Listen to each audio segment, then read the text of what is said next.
నమస్తే, welcome to our channel. ఈరోజు మనం ముఖ్యంగా చంద్రబాబు నాయుడు గారు ఎమ్మెల్యేలకి ఎంపీలకి ఒక రకమైనటువంటి క్లాస్ స్పీకర్ అని చెప్పొచ్చు. ఎందుకంటే కూటమి సర్కార్ ఏర్పడి సంవత్సరమైన కాలంగా ఈ సంవత్సర కాలంలో మనం ఏం చేశాం, ఎలాంటి అభివృద్ధి కార్యక్రమాలు చేశాం, సంక్షేమాన్ని ఏ విధంగా ముందుకు తీసుకెళ్తున్నాం అనేటువంటి అంశాల మీద ఆయన మంగళగిరి కేంద్ర పార్టీ కార్యాలయంలో సమావేశం నిర్వహించారు. చాలామంది ఎమ్మెల్యేలు గైర్హాజరయ్యారు. ఎందుకంటే కొంతమంది విదేశాలకు వెళ్ళారు, మరికొంతమంది అంటే విదేశాలకు దాదాపుగా 15 మంది ఎమ్మెల్యేలు వెళ్ళారు. అలాగే కొంతమంది దైవ దర్శనానికి వెళ్ళారు. అట్లా గైర్హాజరు అవ్వడం పట్ల ఆయన ఒకంత అసహనం వ్యక్తం చేశారు. అలాగే వాళ్ళ పనితీరు పట్ల కూడా ఆయన రివ్యూ చేసుకొని వాళ్ళకి హెచ్చరికలు జారీ చేశారు. అయితే ఈ సంవత్సర కాలంగా తెలుగుదేశం పార్టీ ప్రజలతో ఏ విధంగా మమేకమైంది, ఆ నియోజకవర్గ ఎమ్మెల్యే పనితీరు ఎలా ఉంది అనే దానిపై ఆయన కూలంకషంగా అంటే అక్కడి నుంచి ఇంటెలిజెన్స్ ద్వారా కావచ్చు, అక్కడ పార్టీ నాయకుల దగ్గర నుంచి కావచ్చు నివేదిక తెప్పించుకున్నారు. ఏ ఎమ్మెల్యే పనితీరు ఎలాగుంది, వాళ్ళ యొక్క అభివృద్ధి కార్యక్రమాలు ఏ విధంగా చేస్తున్నారు, కొంతమందికే ప్రయారిటీ కల్పించి పార్టీ కోసం ప్రాణం పెట్టి ప్రయత్నించి పార్టీ కోసం నిలబడ్డ కార్యకర్తలను విస్మరిస్తున్నారు అనేటువంటి విషయాన్ని కూడా ఆయన కోట్ చేశారు. మొత్తంగా దానికి సంబంధించి ప్రధాన పత్రికలో దానికి సంబంధించిన వార్త వచ్చింది. ఇప్పుడు అదేంటో మనం చూద్దాం. ఆషామాషిగా తీసుకోవద్దు అంటే పార్టీ ఏదైతే ఆదేశాలు ఇస్తుందో, ఒక ముఖ్యమంత్రి గారు ఏదైతే గైడ్ చేస్తున్నారో వాటిని విస్మరించొద్దు, ఏదో సింపుల్గా ఆషామాషిగా తీసుకోవద్దు అని చెప్తున్నారు. నెలపాటు పార్టీ యంత్రాంగం అంతా ఇంటింటికి వెళ్ళాలి, కూటమి ప్రభుత్వ విజయాలను ప్రజలకు చెప్పాలి, తానా ఆట అంటూ విదేశాలకు వెళ్తే ప్రజలు టాటా చెప్పేస్తారు. అలాగే ఎమ్మెల్యేలతో ముఖాముఖి ప్రారంభించా, చెప్పేది వింటా, సూచనలు చేస్తా, ఎంపీలు ఎమ్మెల్యేలు పార్టీ పరిశీలకుల సమావేశంలో తేదేపా అధినేత చంద్రబాబు, మీరు చెప్పేది నేను వింటాను, నేను 9 సార్లు ఎమ్మెల్యేగా పోటీ చేసి గెలిచినప్పటికీ డెఫినెట్గా మీ సలహాలు కూడా తీసుకుంటాను అని చెప్పి ఆయన చెప్పారు. తర్వాత 4 ఏళ్ళు ఏమి పట్టించుకోకుండా ఎన్నికల ఏడాదిలోనే ప్రజల దగ్గరికి వెళ్ళి ఏదో చేశామని చెబితే నమ్మడానికి వారు సిద్ధంగా లేరు, అంటే ప్రజలు సిద్ధంగా లేరు. అలాగే పార్టీ ప్రభుత్వం పరిపాలన విధానాల్లో లోటుపాట్లు ఉంటే సరిచేసుకుందాం, అంతిమంగా ప్రజలు మెచ్చాలి, కార్యకర్తలు ఆమోదించాలి. రీసెంట్గా మనం చూసాం, లోకేష్ గారు కూడా కార్యకర్తే అధినేత అంటూ కార్యకర్తలకు ఎంత పెద్దపీట వేస్తున్నారో తెలుగుదేశం పార్టీ మనం అర్థం చేసుకోవచ్చు. అలాగే ఏ నాయకుడైనా సరే ప్రజల్లోకి వెళ్ళేందుకు నామోషి వద్దు, ఎంత తిరిగితే అంత రాణిస్తారు, పని చేయడం ఒక ఎత్తు, ప్రజలకు అందుబాటులో ఉండడం మరో ఎత్తు, చేసిన పనులను ప్రజలకు పదే పదే చెప్పాలి, లేకపోతే ఎందుకు చేయలేకపోయామో వివరించడం మన బాధ్యత. ఎస్, అది ప్రజాస్వామ్యాన్ని గౌరవించేటువంటి నాయకుడు ప్రజలకు ఎలా జవాబుదారీగా ఉంటాడో ఈ వ్యాఖ్యలను బట్టి మనం అర్థం చేసుకోవచ్చు. జగన్మోహన్ రెడ్డి గారి లాగా అంతా నా ఇష్టం, ప్రజలంటే లెక్కలేదు, ఏమైనా చేస్తాం, మా నాయకులకు అడ్డొస్తే కేసులు పెడదాం, అవసరమైతే అక్రమ కేసులు పెట్టి పోలీస్ స్టేషన్లో 3rd డిగ్రీ చేయిస్తాం, సాక్షాత్తు మెంబర్ ఆఫ్ పార్లమెంట్లు కూడా ఇదే గతి పట్టింది మనకు తెలుసు.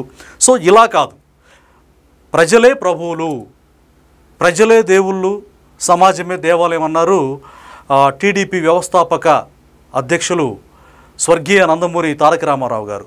ఆయన అడుగుజాడల్లో వెళ్తూ ఇప్పుడు టెక్నాలజీని అందిపుచ్చుకొని అంటే ఏ స్థాయిలో అప్డేట్ అవ్వాలో ఆ స్థాయిలో అప్డేట్ అయ్యి ప్రజలకు మరింత దగ్గరయ్యి కార్యకర్తలు చేసిన త్యాగాలను మర్చిపోకుండా కార్యకర్తలకు పెద్దపీట వేస్తూ ఎమ్మెల్యేలకు ఎంపీలకు కూడా సూచిస్తూ సలహాలు ఇస్తూ మనం ప్రజలకు సర్వీస్ చేయాలి. సర్వీస్ చేయకపోతే మనం చూసాం, జగన్మోహన్ రెడ్డి 151 స్థానాల నుంచి 11కి పడిపోయారు, మనం కూడా అందుకు అతీతులం కాదు.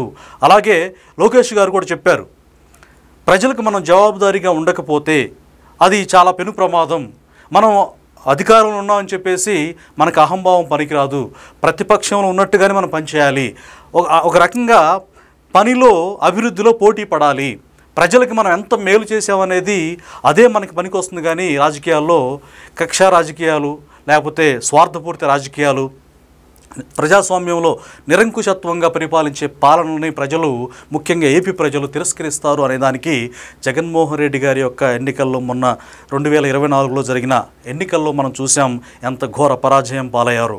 అందుకే ఇంకా ఏం చెప్పారంటే, సుపరిపాలనలో తొలి అడుగు కార్యక్రమాన్ని విజయవంతం చేయాలి. అంటే సుపరిపాలన అనే కార్యక్రమాన్ని ఏడాదైన కారణంగా ఆ పాలన యొక్క అభివృద్ధి పనులు ఏంటి, ఏం చేశాం అని రివ్యూ చేసుకునే క్రమంలో సుపరిపాలనలో తొలి అడుగు అనే ఒక కార్యక్రమాన్ని డిజైన్ చేశారు.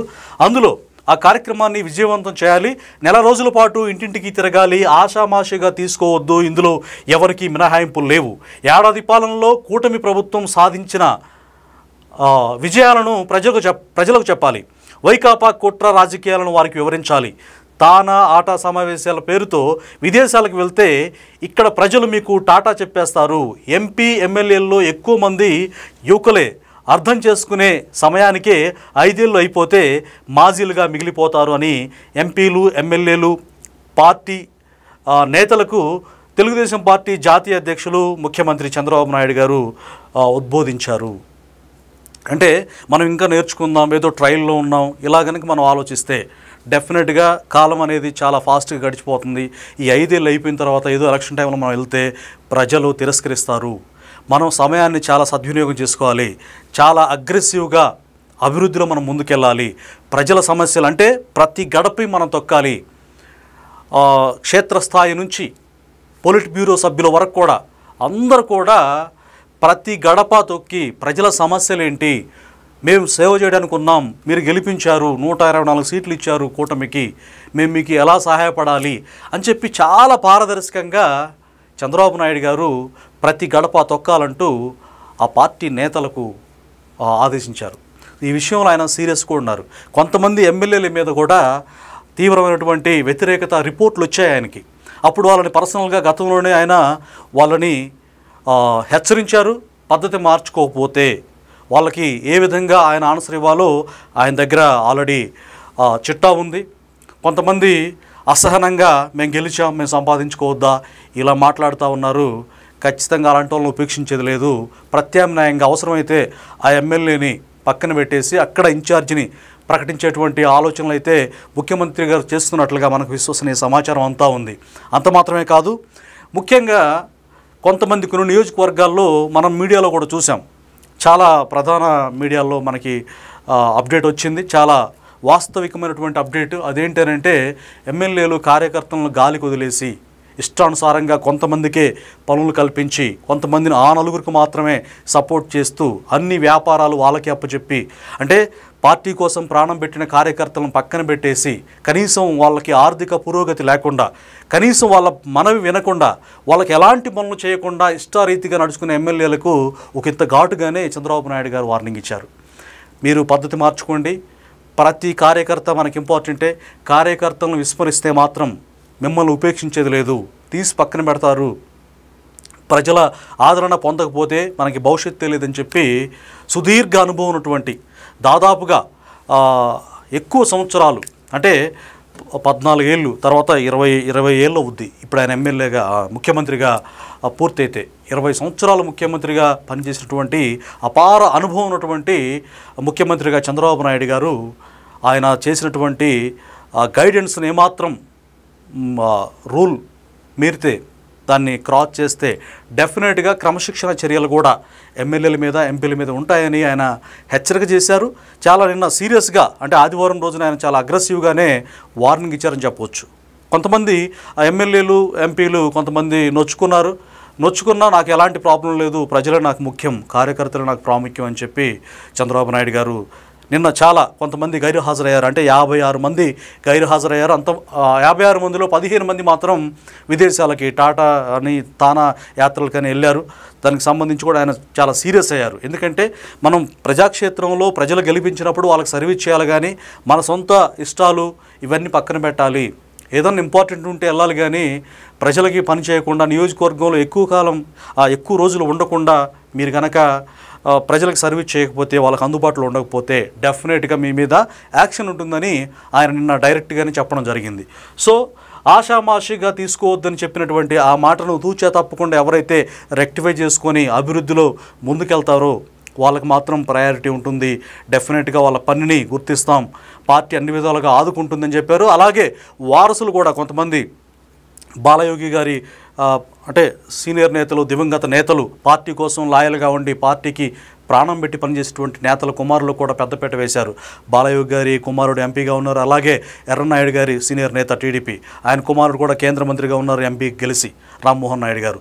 ఇలా ఈ విధంగా మేము పార్టీ కోసం హార్డ్ వర్క్ చేసి హార్ట్ఫుల్గా పనిచేసిన వ్యక్తులు మాత్రం ఎప్పటికీ విడిచిపెట్టదు తెలుగుదేశం పార్టీ అని నిన్న చాలా విషయాలు చంద్రబాబు నాయుడు గారి అధ్యక్షతన పార్టీ కేంద్ర కార్యాలయం మంగళగిరిలో దిశానిర్దేశం చేశారని చెప్పొచ్చు.